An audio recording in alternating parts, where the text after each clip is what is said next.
नमस्कार प्यारे दोस्तों, जय श्री कृष्णा।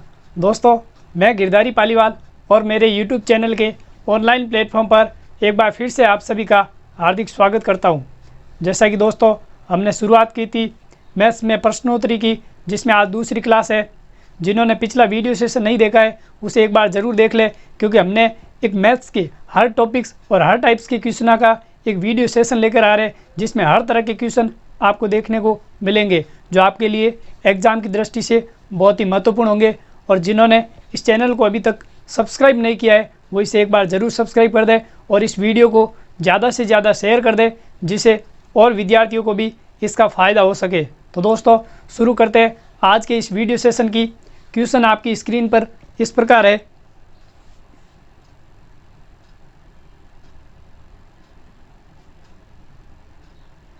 क्वेश्चन कह रहा है कि किसी संख्या को दो भागों में इस प्रकार बांटा गया है कि पहले भाग का 6 गुना तथा दूसरे भाग का 15 गुना मिलाने पर संपूर्ण राशि का 8 गुना प्राप्त होता है, तो दोनों भागों का अनुपात ज्ञात कीजिए। तो देखिए क्या कह रहा है, दो भागों में किसी राशि को बांटा गया है। कौन से? पहला भाग और दूसरा भाग। ये दो भाग है। देखिए फर्स्ट और सेकंड, ठीक है। ये दो भाग है जिसमें पहले भाग को 6 गुना, कितना? 6 गुना, दूसरे भाग को 15 गुना, कितना गुना? 15 गुना, और इस पूरे भाग को 8 गुना में बांटा गया है। देख के पता चल गया होगा कि किस टाइप से इक्वेशन सॉल्व होगा। जी सर, एलिगेशन मेथड से ये सॉल्व होगा। अब ये पूछ रहा है कि इन दोनों भागों का अनुपात कितना होगा। तो एलिगेशन मेथड क्या कहता है, बड़ी वैल्यू में से छोटी वैल्यू को माइनस कर दो। 15 में से 8 गया, कितना? 7, कितना? 7। 8 में से 6 गया, कितना बचा? 2, कितना बचा? 2। तो पहला भाग कितना? 7, दूसरा भाग कितना? 2। तो आपका अनुपात कितना आ जाएगा?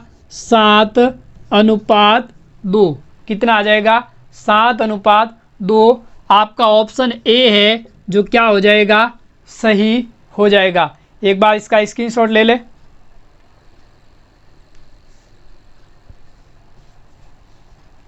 देख लीजिए, वापस समझ लीजिए।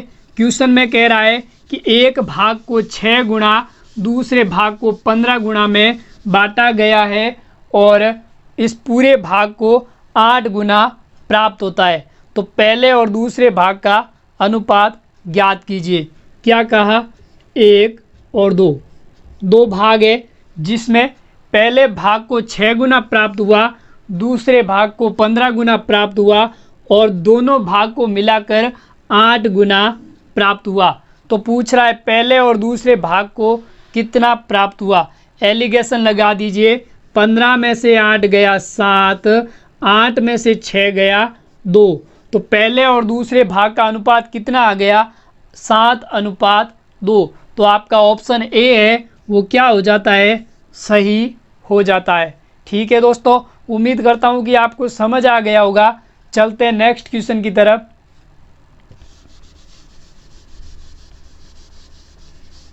इन क्वेश्चन को एक बार करने का प्रयास जरूर करना। दूसरा क्वेश्चन कह रहा है कि किसी कक्षा के 8 विद्यार्थियों के औसत भार में 2 किलोग्राम की वृद्धि हो जाती है जब एक 30 किलोग्राम वाले छात्र के स्थान पर नया छात्र शामिल हो जाता है, तो इस नए छात्र का भार कितना होगा। तो देखिए कक्षा में कुल छात्र कितने हैं? 8 है, जिसके औसत भार में 2 किलोग्राम की वृद्धि आ जाती है जब एक नया छात्र आ जाता है। तो सबसे पहले अपन क्या कहेंगे कि इन 8 छात्रों का औसत भार का योग, 8 छात्रों का औसत भार का योग कितना हो जाएगा? औसत कितना मान लेते हैं? 8 छात्रों का औसत भार x है, तो इन भार का योग कितना हो जाएगा? 8 × x बराबर कितना? 8x। इन 8 छात्रों का औसत x है और इन 8 छात्रों के औसत भार का योग कितना हो जाएगा 8x। तो 8 छात्रों के औसत भार का योग 8x। अब क्या कह रहा है कि एक 30 किलोग्राम वाला छात्र चला जाता है। जब 8x में 30 किलोग्राम वाला चला गया तो पीछे छात्र कितने बचे 7। फिर वो कहता है कि एक छात्र और आ जाता है, यानी कि उसका भार मान लेते हैं कि, तो ये एक छात्र और आ जाता है तो कुल छात्र कितने हो जाते हैं 8 छात्र। जब ये नया छात्र आता है तो इसके औसत भार में 2 किलोग्राम की वृद्धि हो जाती है, यानी कि पहले औसत x था 8 छात्रों का, नया छात्र आते ही औसत भार में 2 की वृद्धि हो जाती है। तो कह रहा है कि इस नए छात्र का भार कितना होगा। सॉल्व कर लीजिए। 8x माइनस 30 प्लस के बराबर 8 उधर गुणा में चला जाएगा। 8 इंटू एक्स कितना हो गया 8x प्लस 8 इंटू 2 कितना हो गया 16। 8x और ये 8x दोनों आपस में कट गए, पीछे क्या बचा के बराबर ये माइनस का 30 उधर चला गया, प्लस का 30 प्लस 16। 30 प्लस 16 कितना हो गया 46, यानी कि जो नया छात्र आया उसका भार कितना 46 किलोग्राम। आपका सी ऑप्शन क्या हो जाएगा सही हो जाएगा।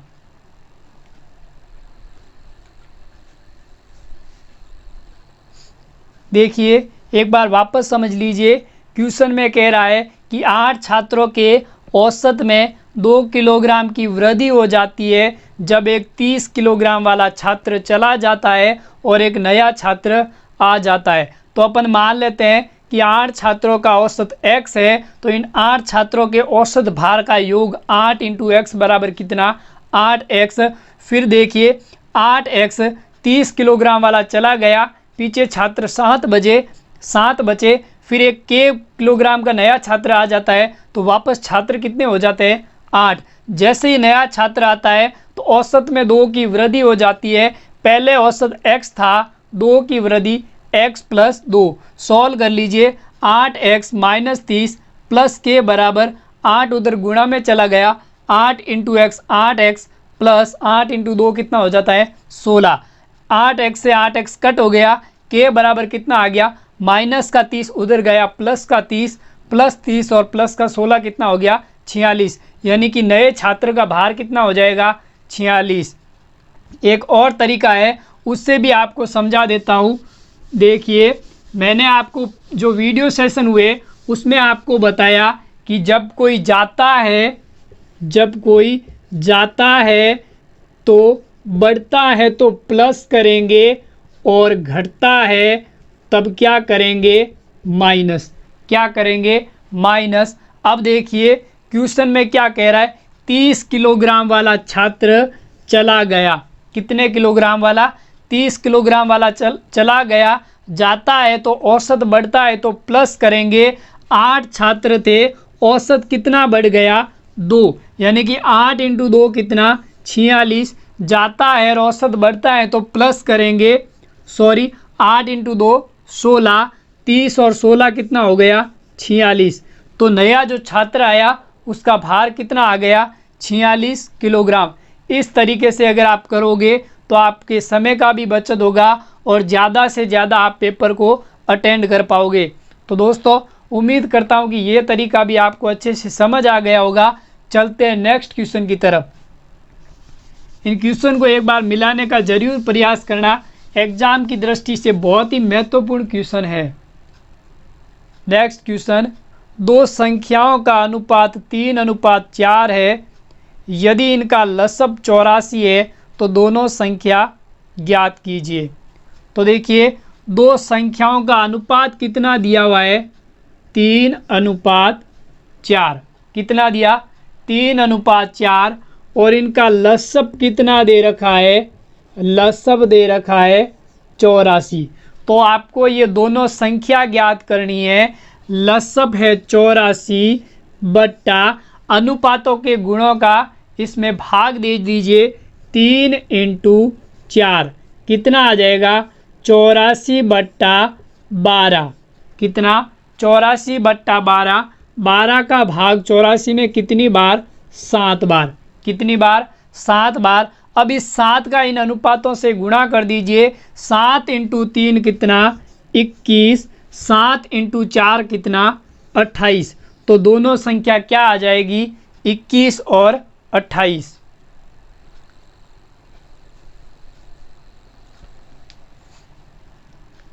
एक बार वापस समझ लीजिए। क्वेश्चन में कह रहा है कि दो संख्याओं का अनुपात 3:4 और उनका लसअप आपको 84 दे रखा है। तो दोनों संख्या पूछ रहा है। लसअप कितना? 84। अनुपातों का गुणा कितना? 3 × 4 कितना हो जाएगा? 84/12। 12 का भाग 84 में कितनी बार? 7 बार। अब इस 7 का इन अनुपातों से आपस में गुणा कर दीजिए। 7 का 3 से गुणा, 7 × 3 21। 7 का 4 से गुणा, 7 × 4 28। तो संख्या क्या आ गई? 21 और 28। तो आपका आंसर है सी। आंसर क्या हो जाता है? सही हो जाता है। ठीक है दोस्तों, उम्मीद करता हूँ कि ये समझ आ गया होगा। चलते हैं नेक्स्ट क्वेश्चन की तरफ।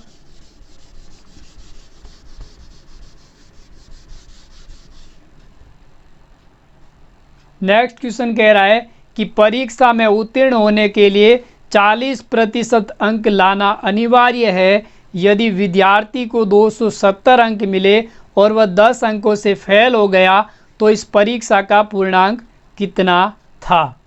तो देखिए क्वेश्चन में क्या कह रहा है कि परीक्षा को पास होने के लिए कितने नंबर लाना जरूरी है? पास होने के लिए कितने प्रतिशत लाना जरूरी है? 40%।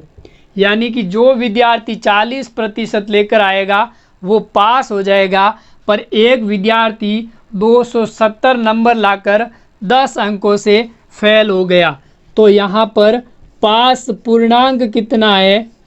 पास पूर्णांक कितना है? एक विद्यार्थी 270 नंबर लेकर आया, अगर वो 10 नंबर और लेकर आ जाता तो वो पास हो जाता। तो ये 10 नंबरों से फेल हुआ था, अगर 10 नंबर और लाता तो ये पास हो जाता। 270 और 10 कितना? 280। यानी कि परीक्षा को पास होने के लिए कितने नंबर लाना अनिवार्य है? 280। और पास होने के लिए प्रतिशत कितने लाने? 40। क्वेश्चन में कह रहा है 40% वाला पास है और अपन कह रहे हैं 280 वाला पास है। तो 1% किसके बराबर हो जाएगा? 280/40। 0 से 0 गया। 4 का भाग 28 में कितनी बार? 7 बार। 7 चौक 28। 1% 7 के बराबर। 100% किसके बराबर आ जाएगा? 100% आ जाएगा 100 × 7 बराबर कितना? 700। तो परीक्षा में पूर्णांक कितने का है? 700 नंबर का। तो आपका सी ऑप्शन क्या हो जाएगा? सही हो जाएगा।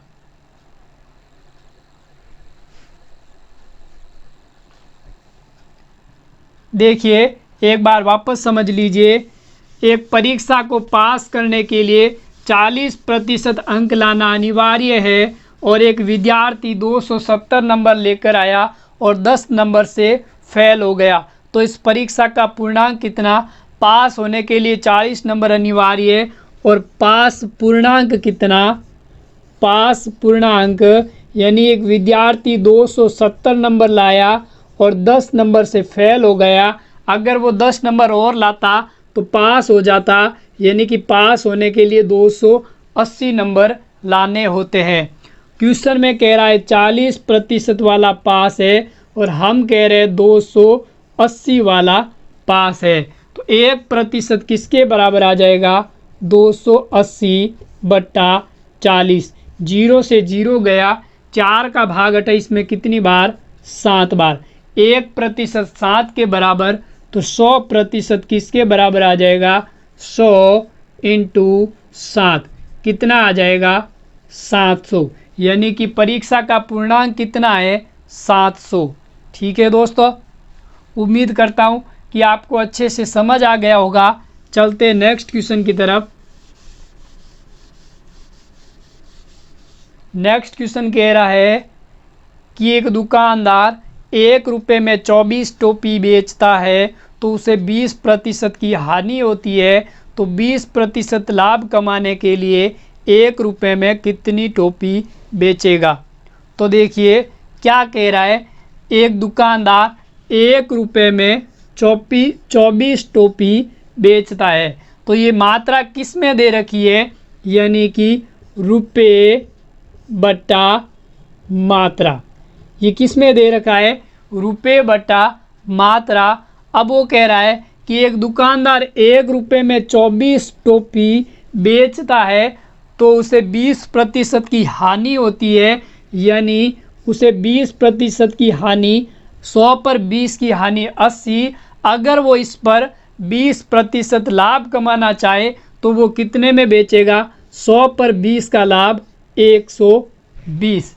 कितना, 120। सॉल्व कर लीजिए, 0 से 0 गया, 12 एकम 12, 12 दूना 24, यानी कि 1/16।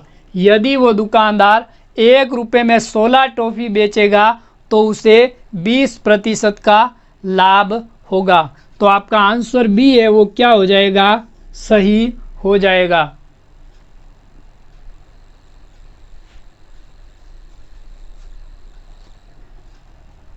एक बार वापस समझ लीजिए, कह रहा है कि एक दुकानदार 1 रुपये में 24 टोपी बेचता है तो उसे 20% की हानि होती है। यदि उसे 20% का लाभ कमाना है तो वो 1 रुपये में कितनी टोपी बेचेगा। तो देखिए 1 रुपये में 24 बेच रहा था और उसे 20% की हानि होती है, यानी कि 100 पर 20 की हानि 80। अब वो कह रहा है कि इस पर 20% लाभ कमाना है तो 100 पर 20 का लाभ 120। 0 से 0 कट हो गया, 12 एकम 12, 12 दूना 24, तो कितना आ गया, 1/16। यदि दुकानदार 1 रुपये में 16 टॉफ़ियाँ बेचेगा तो उसे 20% का लाभ होगा। ठीक है दोस्तों, जी सर ठीक है, आगे चलिए। नेक्स्ट क्वेश्चन आपकी स्क्रीन पर 91 into 92 into 93 into 127 into 943 into 1036 into 734 का इकाई अंक कितना होगा। तो अब इस क्वेश्चन को अगर आप करने बैठ गए तो आपका टाइम पूरा ही इस क्वेश्चन को करने में ही चला जाएगा। तो इस तरह के क्वेश्चन को करने के लिए आपको क्या करना होता है, इनके इकाई अंक का ही आपस में गुणा कर दीजिए। तो देखिए क्या कह रहा है, 91 into 92 into 93 into 127 into 943 into फिर कितना है 1036 इंटू 734।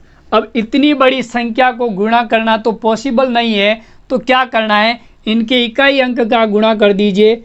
1 इंटू 2 कितना, 2, 2 इंटू 3 कितना, 6, 6 इंटू 7 कितना, 14, 4 इंटू 3 कितना, 12, 2 इंटू 6 कितना, 12, और ये 2 इंटू 4 कितना, 8। तो इसका इकाई अंक कितना आ जाएगा, 8। तो आपका डी ऑप्शन क्या हो जाएगा, सही हो जाएगा। वापस समझ लीजिए क्या करना होता है, जो ये संख्याएं दे रखी है इनके इकाई अंक को ही आपस में गुणा कर दीजिए। 1 इंटू 2 कितना, 2, 2 इंटू 3 कितना, 6, 6 इंटू 7 कितना, 6 इंटू 7 42, 2 इंटू 3 कितना, 6, 6 इंटू 6 कितना, 36, और 6 इंटू 4 कितना, 24। कितना, 24। तो आपका इकाई अंक कितना आ जाएगा, 4 आ जाएगा। सही कर देना, आपका ऑप्शन बी है वो क्या हो जाएगा, सही हो जाएगा। ठीक है, तो दोस्तों इस तरीके की संख्या को गुणा करने के लिए इतनी बड़ी संख्या को गुणा करने की बजाय इनके इकाई अंक को ही आपस में गुणा कर दीजिए। ठीक है दोस्तों, चलते हैं नेक्स्ट क्वेश्चन की तरफ।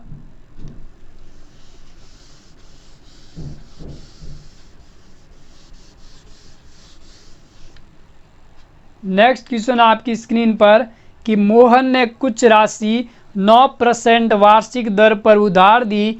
यदि ब्याज की दर 16% होती तो 280 रुपये अधिक ब्याज मिलता। तो उधार दी गई राशि कितनी थी?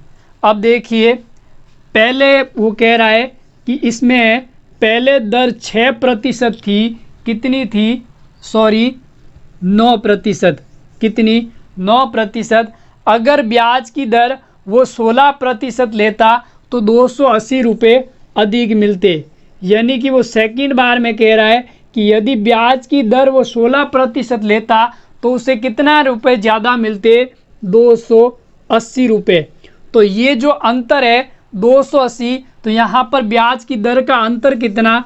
9 और 16 का अंतर कितना? 7% का।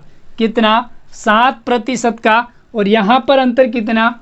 280 का। तो देखिए 7% किसके बराबर? 280 के बराबर। तो 1% किसके बराबर आ जाएगा? 280/7। 7 का भाग 280 में कितनी बार? 7 चौक 28 और 1 0। कितना आ गया? 40। 1% 40 के बराबर। 100% किसके बराबर आ जाएगा? 100 × 40। कितना आ जाएगा? 4000। तो वो राशि कितनी हो जाएगी? 4000। आपका डी ऑप्शन क्या हो जाएगा? सही हो जाएगा। ठीक है दोस्तों,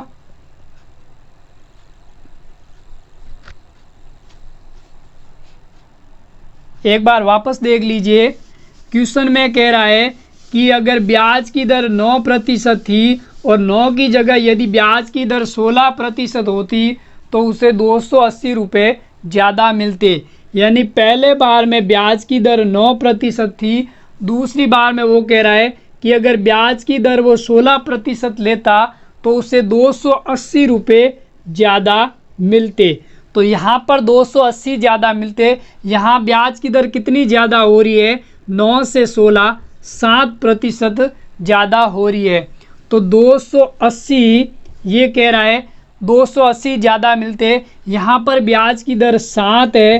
कितनी ज़्यादा? 7 × 100। आपको कुल ज्ञात करना है। तो 100, 7 का भाग 28 में 280 में कितनी बार? 40 बार। कितनी बार? 40 बार। 40 × 100 कितना हो जाएगा? 4000। तो कुल राशि कितनी हो जाएगी? 4000। तो आपका डी ऑप्शन क्या है? सही है। ठीक है दोस्तों, उम्मीद करता हूँ कि आपको ये क्वेश्चन बहुत ही अच्छे से समझ आ रहे होंगे। चलते हैं नेक्स्ट क्वेश्चन की तरफ। नेक्स्ट क्वेश्चन कह रहा है कि एक बल्लेबाज 5वीं पारी में 100 रन बनाता है, जिसके कारण उसका औसत 2 रन बढ़ जाता है। तो 5वीं पारी के बाद बनाया गया नया औसत क्या होगा? तो देखिए, एक बल्लेबाज 5वीं पारी में 100 रन बनाता है तो उसका औसत 2 रन बढ़ जाता है। तो 4 पारियों तक उसके रनों का औसत कितना? 4 पारियों का औसत कितना? x। 4 पारियों तक उसका औसत x है। तो 4 पारियों में बनाए गए रनों का योग कितना हो जाएगा?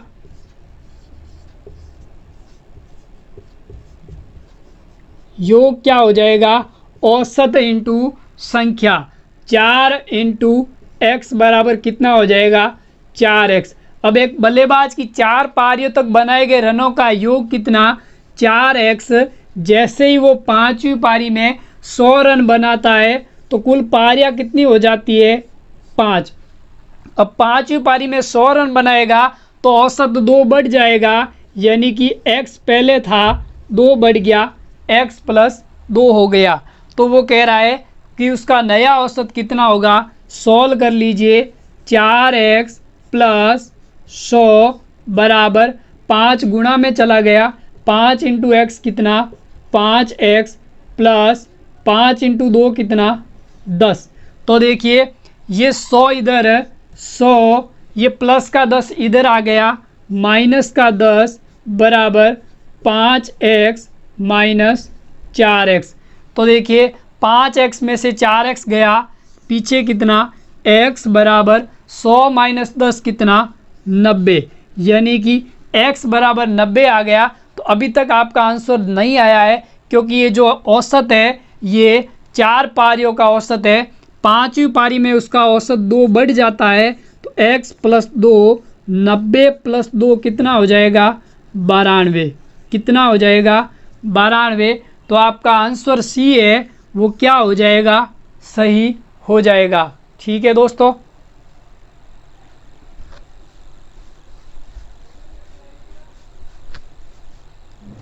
एक बार वापस समझ लीजिए। क्वेश्चन में कह रहा है कि एक बल्लेबाज 5वीं पारी में 100 रन बनाता है, जिससे उसका औसत 2 बढ़ जाता है, तो उसका नया औसत कितना है। तो देखिए 4 पारियों तक उसका औसत x था, और 4 पारियों के रनों का योग हो जाएगा औसत इंटू संख्या, 4 इंटू एक्स कितना 4x।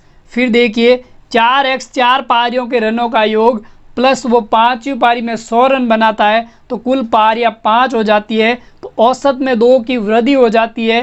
पहले 4 तक औसत x था, जैसे ही 5वीं पारी में रन बनाया 2 बढ़ गया, कितना हो गया x प्लस 2। सॉल्व कर लीजिए, 4x प्लस 100 बराबर 5 इंटू एक्स 5x, 5 इंटू 2 कितना 10, 5x में से 4x गया x, और 100 में से 10 गया 90, यानी कि 4 पारियों तक का तो औसत 90 है।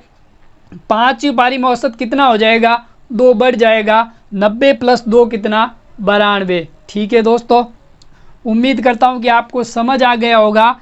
एक और तरीका है, उससे भी बता देता हूँ। देखिए मैंने आपको बताया था पिछले वीडियो सेशन हुए जिनमें कि जब कोई आता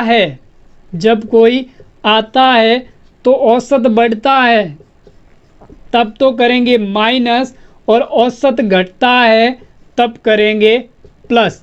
अब देखिए एक बल्लेबाज की 5वीं पारी में 100 रन आए हैं, मतलब उसके खाते में 100 रन आए हैं, तो आता है तो औसत बढ़ेगा तो क्या करेंगे माइनस करेंगे। तो औसत 2 बढ़ गया, कितनी पारियों तक 4 पारियों में औसत 2 बढ़ा, 4 इंटू 2 कितना 8, तो कितना हो गया 8।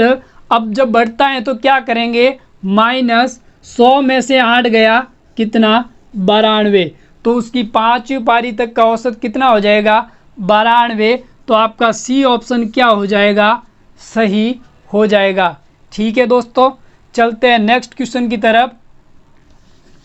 इन ट्रिक्स के साथ भी आप क्वेश्चन को कर सकते हो, जिससे आप अधिक से अधिक पेपर को अटेंड कर पाओगे और कम से कम समय में।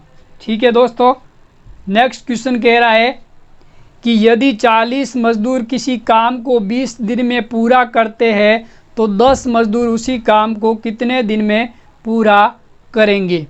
तो देखिए ये जो क्वेश्चन है वो किस टाइप्स का है, MDH वाला। कौन सा, MDH बराबर MDH। अब इस क्वेश्चन में आपको होवर की तो बात कर नहीं कर रहा है, तो इसे एक बार हटा दीजिए। अब क्या कह रहा है कि 40 मजदूर किसी काम को, ये M है मजदूर मैन और D है डे। तो देखिए 40 मजदूर किसी काम को 20 दिन में पूरा करते हैं, तो M1 D1 M2 D2। ठीक है, तो 40 मजदूर किसी काम को 20 दिन में करते हैं, तो 10 मजदूर उस काम को कितने दिन में करेंगे, 10 इंटू D2। तो D2 की वैल्यू ज्ञात कर लीजिए। D2 बराबर क्या आ जाएगा 40 इंटू 20 बट्टा 10। 1 0 से 1 0 गया, 40 इंटू 2 कितना 80।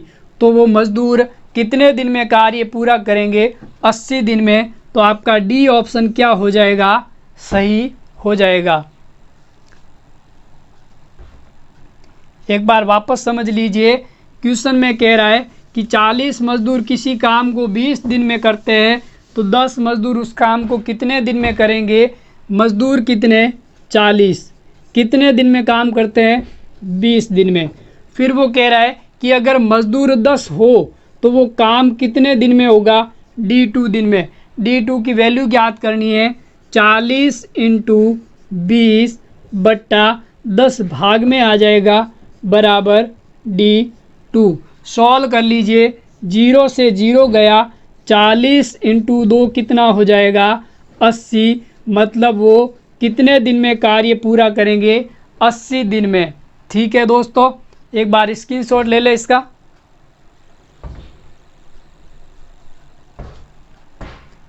चलते हैं नेक्स्ट क्वेश्चन की तरफ। नेक्स्ट क्वेश्चन आपकी स्क्रीन पर कि A का 15% बराबर B का 20% और B का 45% बराबर C का 35%, तो A अनुपात B अनुपात C क्या होगा।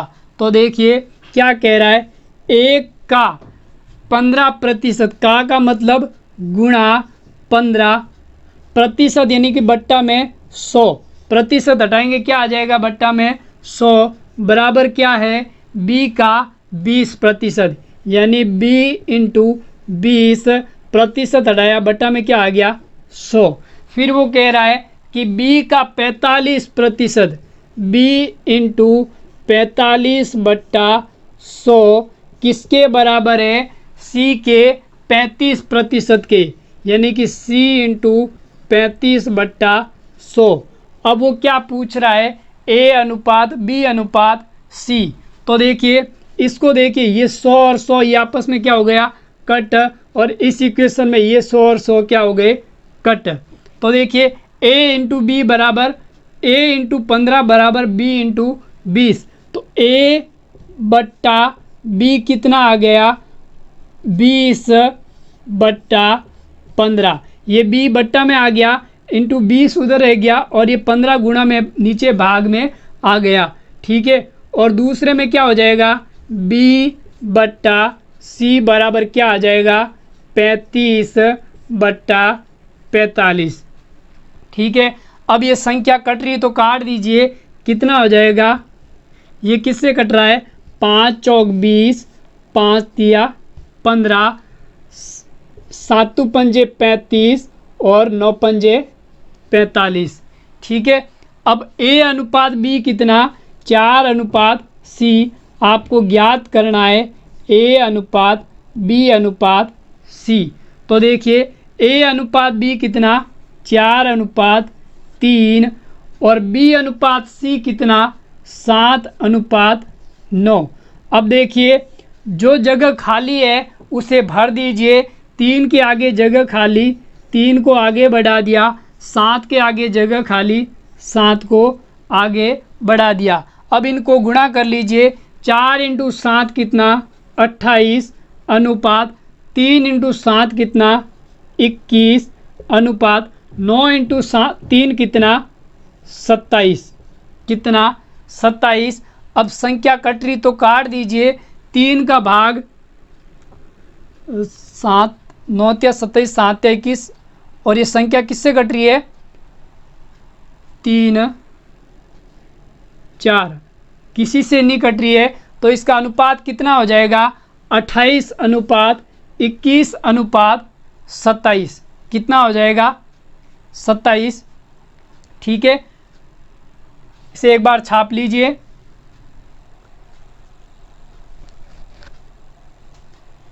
देखिए क्या कह रहा है कि A का 15% B के 20% के बराबर, B का 45% C के 35% के बराबर। तो देखिए बट्टा में 100 है, ये दोनों तरफ कटे हो गया, A इंटू 15 बराबर 20 इंटू 20, तो A बट्टा B कितना आ गया 20 बट्टा 15, B बट्टा C कितना आ गया 35 बट्टा 45।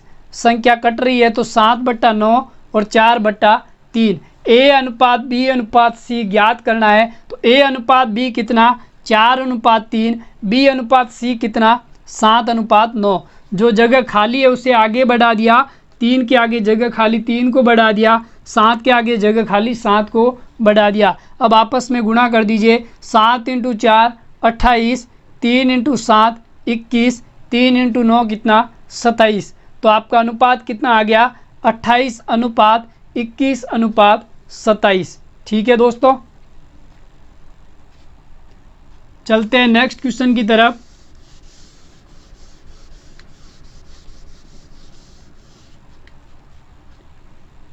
नेक्स्ट क्वेश्चन कह रहा है कि समांतर चतुर्भुज की दो भुजाएं 13 सेंटीमीटर और 14 सेंटीमीटर है तथा एक विकर्ण 15 सेंटीमीटर है, तो समांतर चतुर्भुज का क्षेत्रफल ज्ञात कीजिए।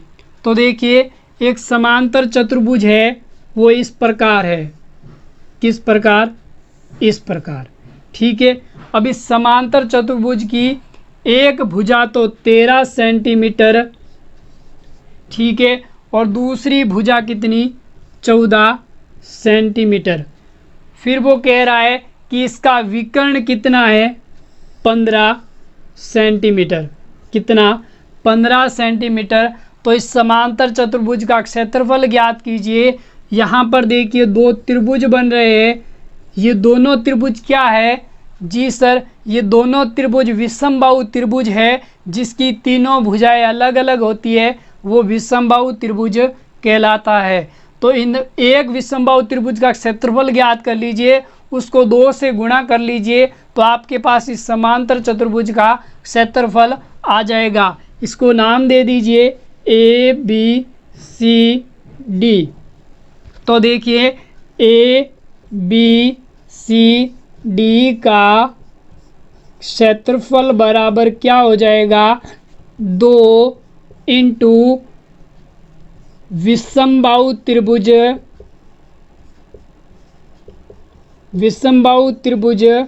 का क्षेत्रफल।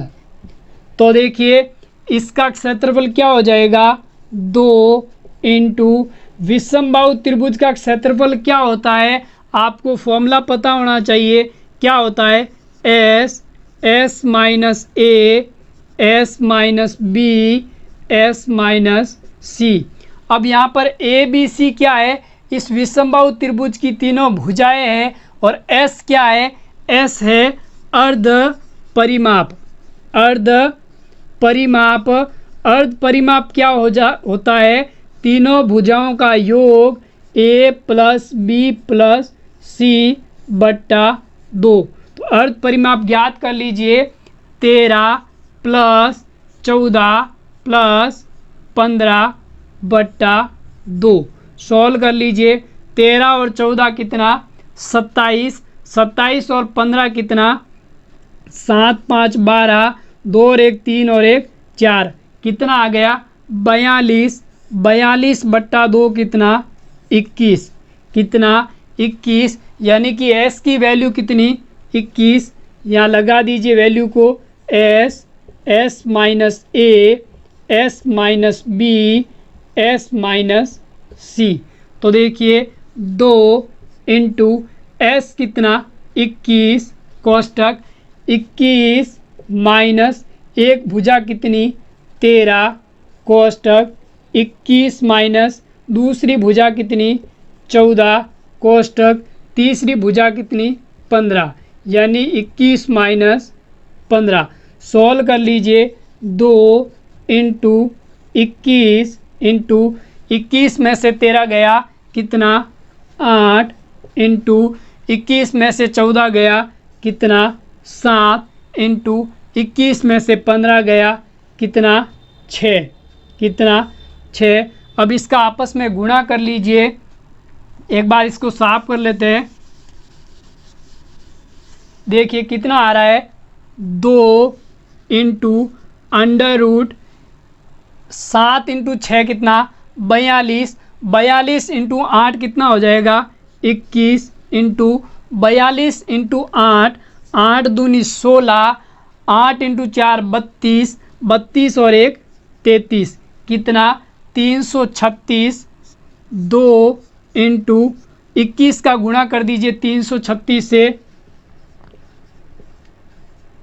21 × 6 = 126, 21 तिया 63, 63 और 12 कितना 75, 21 तिया 63, 63 और 7 कितना 69, सॉरी 63 और 7 70, तो कितना आ गया 7056, कितना 7056।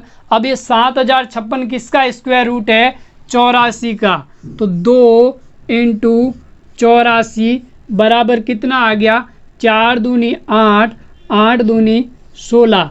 तो इस सम चतुर्भुज का क्षेत्रफल कितना आ गया 168। तो आपका डी ऑप्शन क्या हो जाएगा सही हो जाएगा। एक बार इसे छाप ले।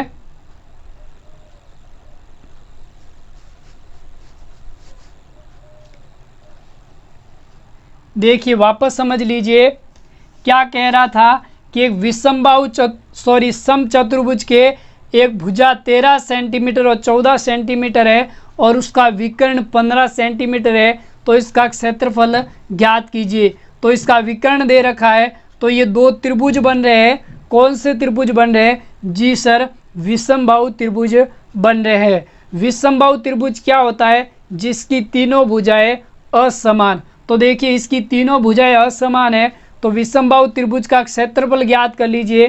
कितने विषमबाहु त्रिभुज 2, तो 2 से मल्टीपल कर दीजिए, तो आपके पास क्या आ जाएगा सम चतुर्भुज का क्षेत्रफल। तो देखिए ABCD एक सम चतुर्भुज है, इसका क्षेत्रफल क्या हो जाएगा 2 इंटू विषमबाहु त्रिभुज का क्षेत्रफल। और विषमबाहु त्रिभुज का क्षेत्रफल क्या होता है, यानी कि हीरोन का सूत्र √S S minus A S minus B S minus C, जहाँ पर S क्या होता है अर्ध परिमाप। अर्ध परिमाप क्या होता है तीनों भुजाओं का योग बट्टा 2। तो अर्ध परिमाप कितना आ गया 21।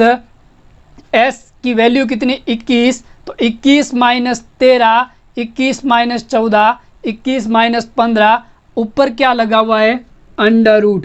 फिर क्या है 2 इंटू आपस में गुणा कर लीजिए सॉल्व करने के बाद 21 इंटू 8 इंटू 7 इंटू 6, सॉल्व करने पर क्या आ गया 21 इंटू 336, यानी कि √7056 इंटू 2। अब √7056 की वैल्यू क्या होती है 84, 84 इंटू 2 कितना हो जाता है 168।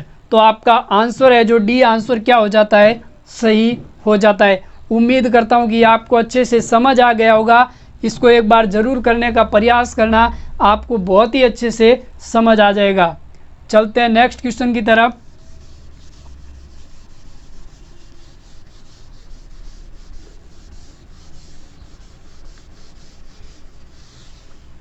नेक्स्ट क्वेश्चन आपकी स्क्रीन पर कि एक वृत्ताकार पहिए द्वारा 660 मीटर की दूरी तय करने पर 1000 चक्कर लगाने पड़ते हैं, तो वृत्ताकार पहिए का व्यास कितना होगा। एक पहिया है जो चक्कर काट रहा है और चक्कर निकालते हुए वो कितने चक्कर पूरे कर रहा है 1000 चक्कर लगाने में वो 660 मीटर की दूरी तय कर रहा है। तो इसके लिए फॉर्मूला क्या होता है 2 पाई आर एन बराबर लगाए गए एन बराबर क्या होता है कुल दूरी।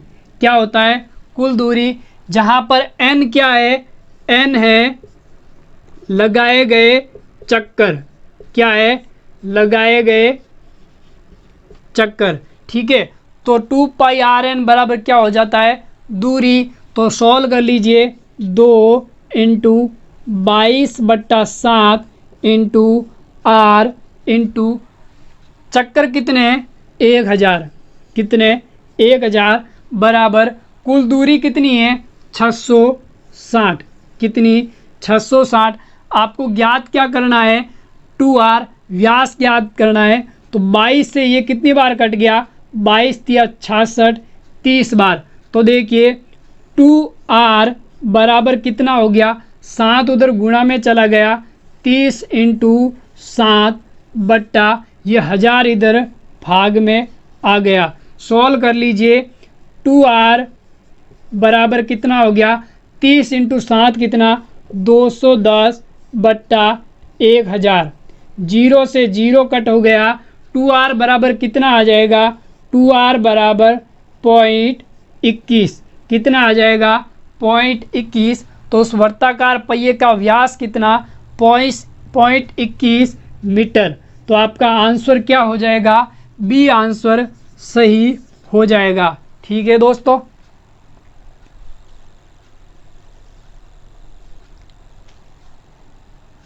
वापस समझ लीजिए।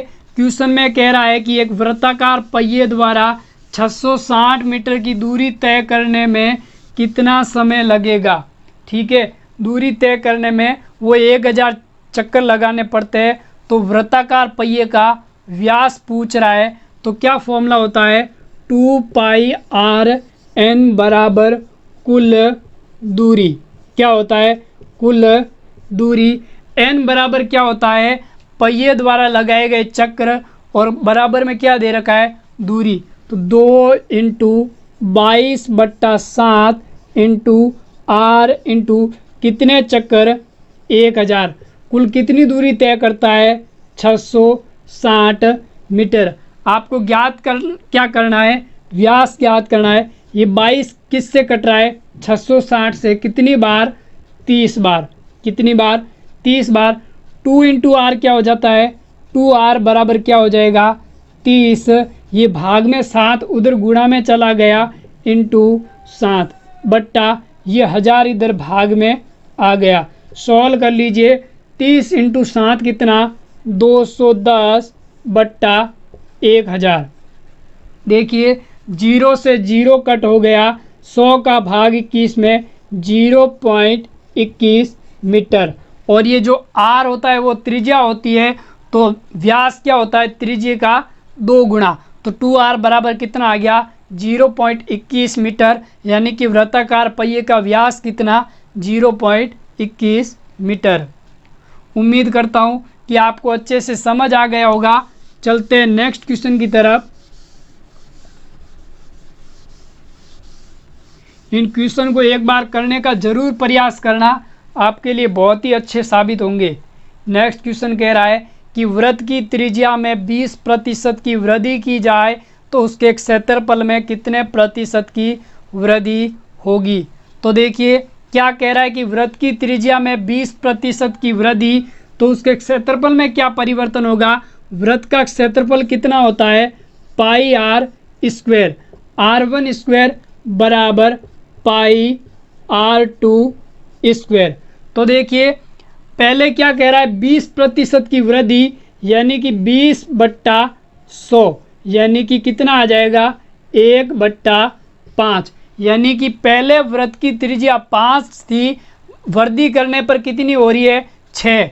तो देखिए पाई से पाई कट हो गया, r1² यानी कि 5 का स्क्वायर, और बाद में कितनी हो जाती है 6, यानी कि 6 का स्क्वायर, कितनी हो रही है 25 और 36। पहले वृत्त की त्रिज्या 25 थी, यानी कि वृत्त का क्षेत्रफल 25 था, बाद में कितना हो जाता है 36। कितने की वृद्धि हुई, कितने की वृद्धि हुई 11 की, कितने की 11 की। वृद्धि हमेशा किस पर, कमी पर, बट्टा 25 × 100 प्रतिशत ज्ञात करना है। 25 का भाग 100 में कितनी बार 4 बार, 11 × 4 कितना 44%। तो वृत्त के क्षेत्रफल में कितने की वृद्धि होगी 44% की। इसे एक बार छाप ले, फिर वापस समझा देता हूँ। देखिए क्या कह रहा है कि वृत्त के क्षेत्रफल में कितना परिवर्तन होगा जब उसकी त्रिज्या में 20% की वृद्धि कर दे, यानी कि 20% कितना हो जाएगा 1/5, यानी कि पहले त्रिज्या 5 थी, वृद्धि होने पर कितनी हो जाएगी 6।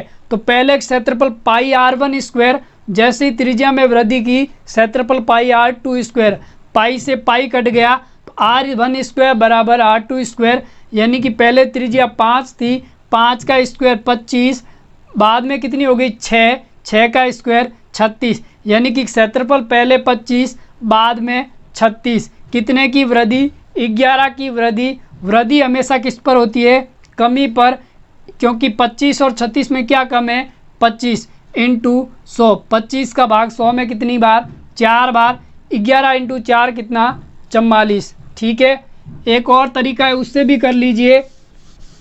देखिए, वृत्त की त्रिज्या में 20% की वृद्धि कर रहा है, आर स्क्वायर यानी कि 2 बार होगी 120/100 इंटू 120/100। वृत्त का क्षेत्रफल क्या होता है, पाई आर स्क्वायर, यानी कि आर त्रिज्या 2 बार स्क्वायर, पहले 20% की वृद्धि 120/100, फिर 20% की वृद्धि 120/100। तो 2 जीरो से 2 जीरो कट हो गया, 12 इंटू 12 कितना, 144/100। कितनी वृद्धि हो रही है, 100 से 144, कितने की वृद्धि, 44 की वृद्धि, यानी कि कितना प्रतिशत क्षेत्रफल बढ़ रहा है, 44%। तो आपका बी ऑप्शन क्या है, सही है। ठीक है दोस्तों,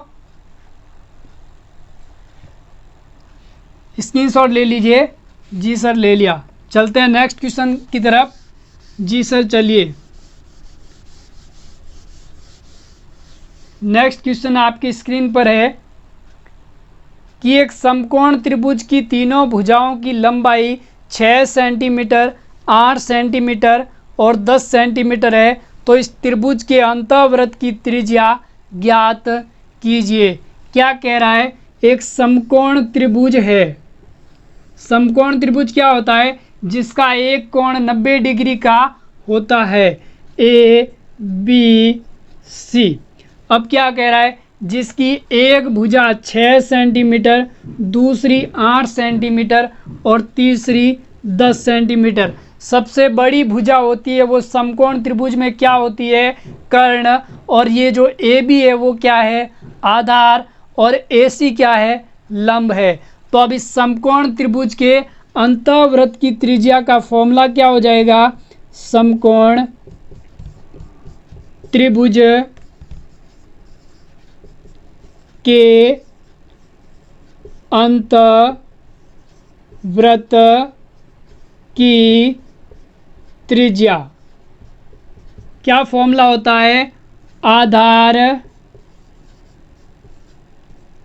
प्लस लंब माइनस कर्ण बट्टा 2। क्या फॉर्मूला होता है समकोण त्रिभुज के अंतःवृत्त की त्रिज्या का, आधार प्लस लंब माइनस कर्ण बट्टा 2। तो देखिए आधार कितना है 8, लंब कितना 6, माइनस कर्ण कितना 10/2, कितना आ जाएगा, यहाँ पर कर लीजिए, 8 और 6 कितना 14, 14 माइनस 10/2, 14 में से 10 गया 4/2, 2 का भाग 4 में कितनी बार, 2 बार। तो समकोण त्रिभुज के अंतःवृत्त की त्रिज्या कितनी आ गई, 2 सेंटीमीटर। कितनी आ गई, 2 सेंटीमीटर। एक बार स्क्रीनशॉट ले ले, फिर वापस समझा देता हूँ।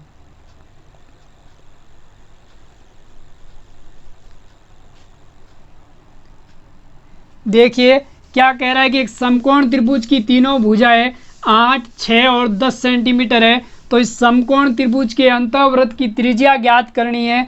तो त्रिज्या का फॉर्मूला क्या होता है कि समकोण त्रिभुज के क्या होता है, आर बराबर होता है आधार प्लस लंब माइनस कर्ण बट्टा 2। अब इसमें क्या होता है, जो सबसे बड़ी भुजा होती है वो कर्ण होती है, और जिस पर 90 डिग्री का कोण बना हुआ होता है वो भुजा आधार होती है, और 90 डिग्री के जस्ट सामने वाली भुजा कर्ण होती है।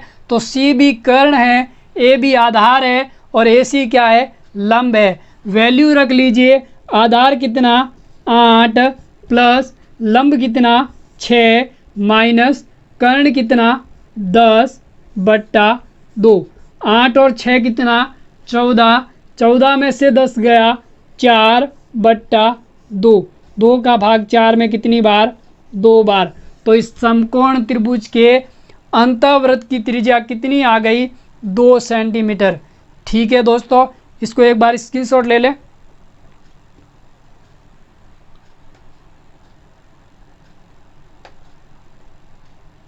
तो दोस्तों आज की क्लास में इतना ही, मिलते हैं नेक्स्ट क्लास में नए क्वेश्चनों के साथ।